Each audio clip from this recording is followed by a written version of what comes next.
तब हमारे इस भारत देश में 26 जनवरी 1950 में डॉक्टर बाबा साहब भीमराव अंबेडकर के द्वारा लिखे गए संविधान जब लागू हुआ, तब से हमारी इस भारत की महिलाएं जो है, उस महिलाओं का स्थिति जो है सुधर गई। अब बोलिएगा कैसे सुधर गई? भारत में जब भारत का संविधान नहीं था, उससे पहले भारत में अगर महिलाओं की जिंदगी अगर थी तो कुत्ते से भी ज्यादा खत्म जिंदगी थी, जानवरों से भी ज्यादा खत्म जिंदगी अगर किसी का थी तो वो महिलाओं का थी। आज वो महिला डॉक्टर बाबा साहब भीमराव अंबेडकर को भूल गए हैं। डॉक्टर बाबा साहब भीमराव अंबेडकर ने इस नारियों के लिए कितनी सारी लड़ाइयां लड़ी, ब्राह्मणों से कितनी सारे जुल्म सहे हैं बाबा साहब अंबेडकर ने, कितनी सारे जुल्म सहे बाबा साहब अंबेडकर ने। वो बाबा साहब अंबेडकर को भूल गई। बाबा साहब अंबेडकर बोलते थे कि जिस दिन भी हमारी इस भारत देश की महिलाएं सुधर जाएगी, शिक्षित हो जाएगी, और जिस दिन मंदिर में घंटा बजाने के सिवाय, घंटा बजाने के छोड़कर स्कूल की तरफ जाएगी, शिक्षा ग्रहण करेगी, उस दिन जो है भारत देश महाशक्ति बनने से कोई नहीं रोक सकता है। लेकिन बाबा साहब अंबेडकर का सपना अधूरा हुआ। बाबा साहब अंबेडकर ने इस महिलाओं को शिक्षा ग्रहण करने का अधिकार दिया। कुत्ते से जो ज्यादा खत्म जिंदगी थी, उस खत्म जिंदगी से इंसान की जिंदगी देने के काम किए। बाबा साहब अंबेडकर ने महिलाओं को डबल शादी करने का, विधवा महिला अगर रह जाती थी तो विधवा महिला को शादी करने का अधिकार नहीं, तो दूसरी बार शादी करने का अधिकार दिया। महिलाओं के लिए जो है प्रसूति अवकाश दिए, महिलाओं के लिए जो है जिंदगी दिए। वो बाबा साहब अंबेडकर को भूल गए। महिलाओं को जो है फुल वस्त्र पहनने का अधिकार नहीं था, स्तन ढकने का अधिकार नहीं था। सभी महिलाओं को जो है स्तन खुला रखना पड़ता था। अगर स्तन ढकना होते थे तो फिर टैक्स देना पड़ता था ब्राह्मणों को, मूलाकर्म टैक्स, ब्रेस्ट टैक्स किसे कहा जाता था। बाबा साहब अंबेडकर उन सभी कुप्रथाओं को तोड़कर भारत के संविधान में सभी महिलाओं को समानता का अधिकार दे दिए। भारत के संविधान में महिलाओं के लिए जो है अनेक प्रकार की जो है कानून बनाकर सुविधा दे दिए। आज महिलाएं आईएएस बन रही है, आज आईपीएस बन रही है, कलेक्टर बन रही है, आज महिलाएं सरकारी नौकरी ले रही है। और ये महिलाएं आज डॉक्टर बाबा साहब भीमराव अंबेडकर को भूल गई। शर्म आनी चाहिए कि थोड़ा पढ़ लिया करिए संविधान को। जिस संविधान के बदौलत तुम इतनी ऊंचाई पर चढ़ी हो, वो बाबा साहब अंबेडकर को भूल गए। मुझे शर्म बोलना नहीं चाहिए, लेकिन मुझे बोलने का कारण क्या है कि हमारे जो महिलाएं हैं, जो पढ़ी लिखी भी है, हमारी माताएं बहनें पढ़ी लिखी भी है, लेकिन घंटा बजाने में बिजी हो गई है। भारत के संविधान को नहीं पढ़ रही, भूल गई है कि वो धर्म ग्रंथ आपको जो है गुलामी के अलावा कुछ नहीं दिए थे। वही धर्म ग्रंथ थे जिसे तुम्हें पढ़ने का अधिकार नहीं दिया। वही धर्म ग्रंथ है जो धर्म ग्रंथ अगर शिव जी का, भगवान जी का नाम लेते थे तो उसका जिह्वा काट दिया जाता था। भूल गई? वही धर्म ग्रंथ, जिस धर्म ग्रंथ को तुम मानती हो, पूजा पाठ करती हो, लगाती हो आरती, जिसे ठेंगा बजाती हो, जिसे ठन ठन ठन ठन बजाती हो, वहां तुझे घुसने का अधिकार नहीं था। महिलाएं मंदिर में प्रवेश नहीं कर सकती थी, क्योंकि महिला अगर प्रवेश कर जाती थी तो फिर मंदिर अशुद्ध हो जाती थी। भूल गए वो दिन जब बाबा साहब अंबेडकर ने जो आपको ये अधिकार दिए, तो आप लोग जो है विद्यालय की तरफ ना जाकर आप मंदिर की ओर चले गए। जब इस सब कुप्रथा को बाबा साहब अंबेडकर ने हटा दिया तो सब मंदिर की ओर चले गए। भूल गई बाबा साहब अंबेडकर को? याद करो वो दिन। अगर नहीं पढ़े हो इतिहास को तो पढ़ लो वो इतिहास कि महिलाओं का कितना खत्म जिंदगी थी, जानवर से भी ज्यादा घटिया जिंदगी। दोस्तों, दुख की बात तो बहुत है। इस भारत देश में महिलाओं को सती प्रथा जैसे प्रथाओं से बांध के रखी थी। आदि महिलाएं का जो पति होते थे, अगर वो मर जाते थे तो उस महिलाओं को जो है जिंदा रहने का अधिकार नहीं, उस जो है समझ सकते हैं, दुनिया का सबसे खत्म प्रथा यही था। उस महिलाओं को जिंदा जला दिया जाता था उस पति के साथ। सोचिए, आज वो महिला भूल गई है डॉक्टर बाबा साहब भीमराव अंबेडकर को। हैं? भारत के संविधान में बाबा साहब अंबेडकर का क्या क्या संविधान दिए, भारत के संविधान में बाबा साहब अंबेडकर ने महिलाओं के लिए क्या क्या अधिकार दिए हैं, मैं उन्हीं अधिकारों के बारे में आज इस वीडियो में बताने वाला हूं कि महिलाएं अब थोड़ा शिक्षित हो जाइए, अब थोड़ा सुधरिए, मंदिर की ओर ना जाकर अब विद्यालय की ओर जाइए। बाबा साहब अंबेडकर ने बोले थे कि शिक्षा एक शेरनी का दूध है, जो जितना पिएंगे वो उतना दहाड़ेंगे। अब हमारे लोग शिक्षा भी पी रहे हैं लेकिन दहाड़ रहे हैं जाके मंदिर की तरफ। शिक्षा ग्रहण कर रही है, दहाड़ रही है मंदिर की तरफ, घंटा बजाने में, पूजा पाठ करने में बिजी हो गई। मुझे तो बोलना नहीं चाहिए लेकिन मैं बोलूंगा ना, क्योंकि भारत का संविधान ने आपको जो आज़ादी दिए थे वो बाबा साहब अम्बेडकर को भूल गई है। बहुत महिलाएं जो जय भीम बोलने से जो चिढ़ती है, हमारे गांव देहात में अगर जय भीम बोल दीजिए ना गाना, तो महिला लोग बोलेगा जय भीम बोल भी, जय भीम बोलने से जन भगवान का ठेस पहुंच जाए। और उसको पता नहीं कि भगवान को भी अधिकार दिया है बाबू, कौन? डॉक्टर बाबा साहब भीमराव अम्बेडकर, है ना। राम को न्याय कहाँ से मिला? ये तो सब है काल्पनिक चीज। न्याय कहाँ से मिला? सुप्रीम कोर्ट से। सुप्रीम कोर्ट किससे चलता है? संविधान से। आपका लड़ाई झगड़ा होगा तो कहाँ जाओगे? मंदिर, या कहाँ जाओगे? कोर्ट। आपके साथ यदि मान लीजिए मारपीट होगा, झगड़ा झमेटा होगा, चोट घाट लग जाएगा, इलाज कराने कहाँ जाओगे? हॉस्पिटल। हॉस्पिटल कौन बनाया? बाबा साहब डॉक्टर भीमराव अम्बेडकर।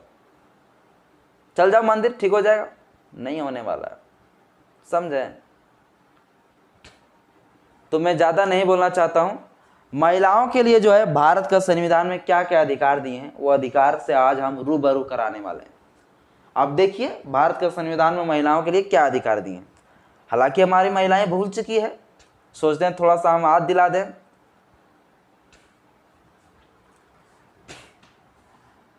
तो देखिए आर्टिकल नंबर, जो भारत का संविधान का जो अनुच्छेद नंबर है 14, अनुच्छेद 14, आर्टिकल नंबर 14, भारत का संविधान का भाग नंबर 3 जो है उसमें फंडामेंटल राइट्स दिए गए हैं।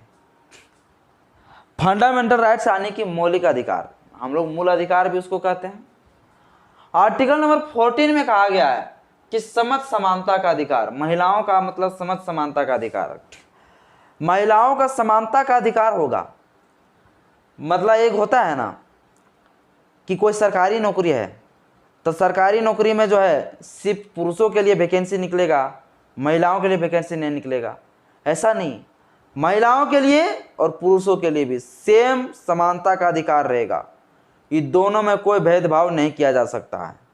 महिला पुरुषों का ऐसा नहीं कि विद्यालयों में पढ़ने का अधिकार सिर्फ महिलाओं पुरुषों का, महिलाओं को नहीं रहेगा। तो महिलाओं को भी अधिकार दिया गया, किसके द्वारा? अनुच्छेद नंबर 14 के द्वारा।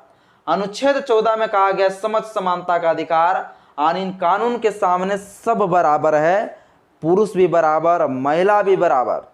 समझ गए? यानी कि सभी को समान अवसर होगा सभी नौकरी में वगैरह में, है ना। समझ समानता का अधिकार।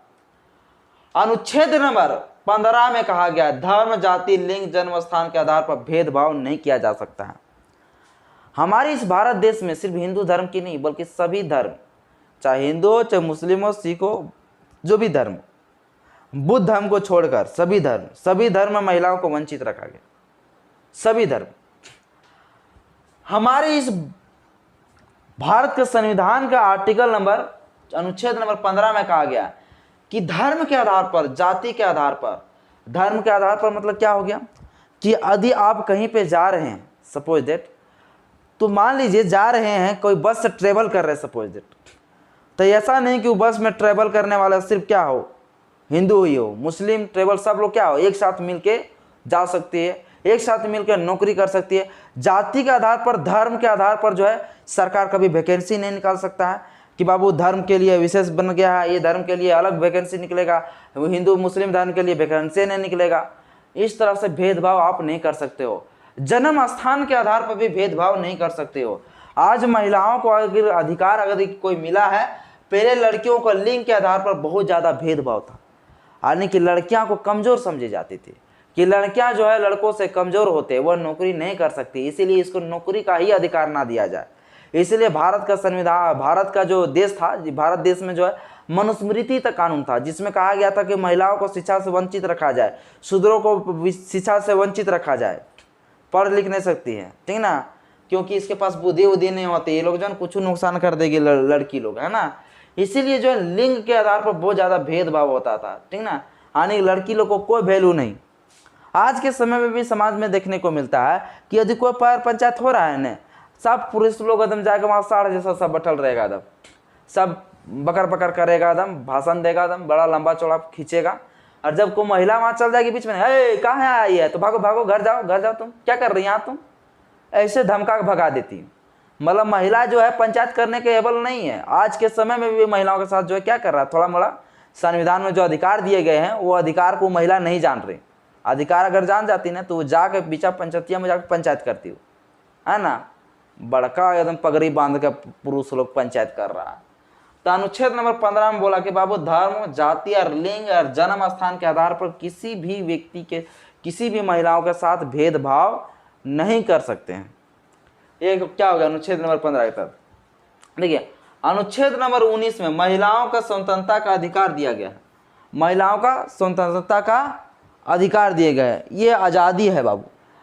महिलाओं को स्वतंत्रता का अधिकार का मतलब ये हो गया कि इंडिपेंडेंट से वो क्या पहनेगी, क्या खाएगी, कहाँ जाएगी, कहाँ रहेगी, कहाँ नौकरी करेगी, वो उसका पर्सनल लाइबिलिटी है भैया, उसका जिंदगी है जीने का उसको अधिकार है। स्वतंत्रता से उसको पढ़ने लिखने का आज़ाद है, बोलने का अधिकार, उसके साथ शोषण होगा तो बोलेगा, आवाज़ उठाएंगे, ये महिलाओं को जो है अधिकार दिए गए बाबा साहब अम्बेडकर की। जब भी महिलाओं के साथ कोई शोषण होगा, अत्याचार होगा, लिंग के आधार पर, जाति के आधार पर अगर भेदभाव कहीं लगता है बाबू, तो अनुच्छेद नंबर 19 का प्रयोग करते हुए महिला अपना आवाज़ को उठा सकती है। सोच सकते हैं महिला समझ समानता, यानी कि महिलाओं का समान कानून से बांध के रखा गया है, समान लोगों के लिए समान कानून, पुरुष महिलाओं के लिए अलग अलग कानून नहीं भैया, दोनों के लिए कानून इक्वल रहेगा। धर्म, जाति, लिंग, जन्म स्थान के आधार पर भेदभाव नहीं कर सकते हो। महिलाओं का स्वतंत्रता का अधिकार, ठीक, सभी को इंडिपेंडेंट, सभी महिलाएं फ्रीडम रह सकती है, कोई दबाव में रहने की आवश्यकता नहीं है, चूंकि भारत का संविधान अब लागू हो चुका है। नारी पर होने वाले शोषण के विरुद्ध मान सम्मान का देख रेख करना, खरीद, वेश्यावृत्ति। देखिए अनुच्छेद नंबर 23 और 24 में कहा गया, भारत का संविधान का अनुच्छेद नंबर 23 और 24 में कहे गए हैं कि अनुच्छेद नंबर 23 और 24 कहता है कि कोई भी नारी के साथ यदि कोई व्यक्ति दुर्व्यवहार करता है, दुर्व्यवहार कैसे हो, मतलब मान लीजिए किसी भी महिलाओं को बेचने का प्रयास करता है, लड़की लोग को कभी कभी होता है कि बेच दिया जाता है, यहाँ वहाँ दे दिया जाता है, फिर उसके साथ वेश्यावृत्ति कराया जाता है, तो ये सब जो है अनुच्छेद नंबर 23 और 24 के तहत रोका गया है कि कोई भी महिलाओं के साथ जो है शोषण आप नहीं कर सकते हो, मान सम्मान में ठेस नहीं पहुंचा सकते हो, उसके देख रेख में बाबू कानून ये बनाया गया है अनुच्छेद नंबर 23 और 24। उसमें कहा गया है कि कोई भी महिला के साथ यदि ऐसा कहेगा तो फिर करेगा तो फिर कानूनी तहत उसे सजा होगी। अनुच्छेद नंबर 23 और 24 खरीद या वेश्यावृत्ति इसके अंदर सम्मिलित है, यानी कोई भी महिलाओं को बेची नहीं जा सकती है, खरीदी नहीं जा सकती है, वेश्यावृत्ति नहीं कराया जा सकती है। आज के समय में भी देखने को मिलता है बहुत सारे महिलाओं और लड़की लोग को बेच दिया जाता है पैसा के माध्यम से, और फिर उस लड़की से जो है वेश्यावृत्ति कराया जाता है ना। तो ये सब जो है बहुत ज़्यादा समाज में था, तो अनुच्छेद नंबर 23 और 24 के तहत ये चीज़ रोका गया। अनुच्छेद नंबर 39 में कहा गया स्त्री के जीविका के लिए पर्याप्त साधन की व्यवस्था करना, समान काम के लिए समान वेतन होना, कितना इंपॉर्टेंट चीज़ है देख लिया। अनुच्छेद नंबर 39 में कहा गया है कि स्त्री की जीविका के लिए, देखिए स्त्री को, एक लड़की को जिंदगी जीने के लिए जो भी चीज़ पर्याप्त सुविधा होगा, विशेष सुविधा देने का अधिकार है। सरकार को ये ऑर्डर देता है अनुच्छेद नंबर 39 कि ये सरकार, ये स्टेट, ये आपको हम ऑर्डर दे रहे हैं कि स्त्री के ज़िंदगी जीने के लिए कुछ विशेष व्यवस्था करिए। देखिए स्त्री लोग के लिए जब वैकेंसी वगैरह निकलता है तो कुछ महिलाओं के लिए विशेष अधिकार दिए रहते हैं, विशेष आरक्षित रहते हैं, आरक्षण विशेष दिए गए हैं। तो ये सब किसके द्वारा, आर्टिकल नंबर 19 के द्वारा बन रही है। अगर महिला IAS कलेक्टर वगैरह, तो ये किसके द्वारा? अनुच्छेद नंबर 19 में अधिकार दिया गया है कि महिलाएं जो नीचे चली गई है, जो सदियों से नीचे गुलाम बना के रखी गई थी, उस महिलाओं को ऊपर उठाने के लिए जो है आर्टिकल 19 में कहता है कि स्त्रियों के जीविका जीने के लिए कुछ पर्याप्त मात्रा में कुछ विशेष व्यवस्था किया जाए। इसी के तहत जो है सेंट्रल गवर्नमेंट और स्टेट गवर्नमेंट जो है महिलाओं के लिए जो है कुछ विशेष व्यवस्था करता है। महिलाओं के लिए अलग हॉस्टल, लड़कियों के लिए हॉस्टल होती कि नहीं, तो महिलाओं के लिए हॉस्टल होता है, तो वो कुछ विशेष व्यवस्था इसमें किया गया है महिलाओं के लिए। देखना, जब भी कोई वैकेंसी वगैरह निकलेगा, विद्यालय में भी जब कुछ चीज़ फॉर्म भराता है, तो लड़कियों को थोड़ा सा कम शुल्क लिया जाता है, लड़कों को थोड़ा सा ज़्यादा लिया जाता है। तो महिलाओं के लिए कुछ विशेष व्यवस्था दिया गया। क्यों दिया गया? ताकि जो महिलाएं थी वो शुरू से दबी हुई थी, पूरा नीचे नीचे नीचे थी, अब उसको पहाड़ की ऊंचाई तक ले जाना है उसको। अब ऊंचाई ले जाने के लिए कुछ विशेष व्यवस्था देना पड़ेगा ना भैया। तो विशेष व्यवस्था आर्टिकल नंबर 19 में देने का ये राइट्स दिया गया कि आर्टिकल नंबर 19 के तहत लड़कियों को क्या दिया जाए? पूरा बाबू सुरक्षा दिया जाए इनको आगे बढ़ने के लिए, है ना। इसके लिए समान वेतन दिया जाए। कोई भी अगर महिलाएं हैं, अगर कोई नौकरी कर रही, मान लीजिए हम एक शिक्षक है, मान लो सरकारी टीचर मान लो हम बन जाते हैं, अगर एक टीचर एक महिला है वो भी सरकारी टीचर बन जाती है, अगर हम भी पढ़ाने काम करते हैं वो भी पढ़ाने काम करते हैं, दोनों एक ही पोस्ट में है, तो समान काम के लिए समान वेतन होगा। ऐसा नहीं कि महिलाओं के लिए कम मिलेगा, लड़कों के लिए ज़्यादा सैलरी मिलेगा। समान काम के लिए समान वेतन मिलेगा, जो कि पहले ये सब नहीं था। अनुच्छेद नंबर 42, महिलाओं का प्रसूति अवकाश, महिलाओं को छुट्टी देने का भी प्रावधान किया गया कि महिला के अगर मान लीजिए प्रेग्नेंट रहती है, तो प्रेग्नेंट होने से ठीक, बच्चा होने से ठीक 3 महीना पहले बच्चा हो गया, फिर 3 महीना बाद 3 महीना तक, पूरा 6 महीना तक छुट्टी देने का प्रावधान किया गया। इसके बाद महिलाओं को जो है क्या हो गया, मतलब विशेष त्योहारों वगैरह में छुट्टी, वीकली सप्ताह में छुट्टी, ये सब महिलाओं को छुट्टी अवकाश देने का मतलब जो है इसमें प्रावधान किए गए। यानी कि महिलाओं को जो है जब बैठ जाएगी नौकरी वगैरह से, तो उसे जो है क्या मिलेंगे, पेंशन वगैरह भी देने की व्यवस्था किया गया है। अनुच्छेद नंबर 46 देखिए क्या कहा गया, दुर्बल वर्ग के लिए शिक्षा पर जोर देना। कुछ क्षेत्र ऐसे हैं जिस क्षेत्र में महिलाएं बिल्कुल अशिक्षित है, पूरा नीचे चली गई है शिक्षा के अभाव से, तो वैसे क्षेत्र में सरकार को ऑर्डर देता है आर्टिकल नंबर 46 कि वैसे लड़कियों के लिए कुछ अलग व्यवस्था किया जाए। उसके लिए अलग जो है गांव-गांव में हॉस्टल की व्यवस्था किया जाए, गांव की तरफ विद्यालय खोला जाए, गांव की तरफ एक गुरुकुल टाइप का मतलब जो है एक ट्यूशन टाइप का खोला जाए। और वैसे लोगों के लिए जो है जो एकदम पूरा दुर्बल है, पूरा एकदम कमज़ोर वर्ग की जो महिलाएं हैं, वो महिलाओं के लिए एकदम विशेष प्रावधान उनको हॉस्टल में डाला जाए। तब विशेष कुछ प्रावधान दिया गया है आर्टिकल नंबर 46 में सभी महिलाओं के लिए जो कमज़ोर वर्ग की महिलाएं हैं। तो कुछ सभी अब देखिए, इससे ये पता चलता है कि भारत का संविधान के बदौलत ही महिलाएं जिंदगी अच्छा से जी रही है। वो कर गुजर गए वो भीम थे, दुनिया को बनाने वाले भीम थे। हमने तो सिर्फ इतिहास पढ़े हैं, इतिहास तो बनाने वाले वो भीम थे। सब अंबेडकर ने इस देश में संविधान ना लिखा होता तो आज इस देश में जो है सभी को कुत्ते जैसा जिंदगी हुआ होता। इसलिए बाबा साहब अम्बेडकर के चरणों में कोटि कोटि नमन। आप सभी को आज के इस वीडियो में इतना ही। मैं नेक्स्ट वीडियो में बताऊंगा कि महिलाओं के लिए और भी क्या क्या अधिकार दिए गए। महिलाओं के लिए एकदम हज़ारों अधिकार दिए गए हैं, जो हज़ारों अधिकार को मैं आप लोग को बताऊंगा। एक दिन में संभव नहीं है, मैं फिर नेक्स्ट बार बताऊंगा। तब तक के लिए आज के वीडियो में इतना ही। अगर जरा सा भी मेरा वीडियो हेल्पफुल लगे तो मेरे वीडियो को लाइक करिए, चैनल को सब्सक्राइब करिए और दोस्तों के पास भी शेयर कर दीजिए। तब तक के लिए जय भीम, जय संविधान।